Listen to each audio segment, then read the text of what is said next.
నేను మీ interventional cardiologist doctor Anand రాజు, అవిషయ్ hospital, Siddipet. చాలా మంది హార్ట్ అటాక్ అంటే ఛాతి పట్టేస్తుందని పొరపడతారు, కానీ సైలెంట్ ఇస్చీమియాలో అసలు నొప్పే ఉండదు.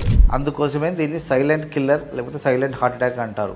మీకు అకస్మాత్తుగా విపరీతంగా చెమటలు పట్టడము, గడ్డము లేదా వీపు భాగంలో అసౌకర్యంగా ఉండడం, లేకపోతే కొంచెం నడిచినా విపరీతంగా ఆయాసం రావడము, ఇవే వాటి లక్షణాలు. ఎక్కువ శాతం దీన్ని గ్యాస్ ట్రబుల్ అని నిర్లక్ష్యం చేయకండి. ఒక్కొక్కసారి ఇవి గుండె మీకు ఇస్తున్న వార్నింగ్ సిగ్నల్స్ కావచ్చు. ఇలాంటి సమయంలో వెంటనే ఈసీజీ, 2D ఎకో, TMT ఇలాంటి టెస్టులు చేసుకోవాల్సి వస్తుంది. ఈ టెస్టులు చేయడం వల్ల మీకు ప్రాబ్లం తెలిసి ప్రాణాలు కాపాడుకోవచ్చు.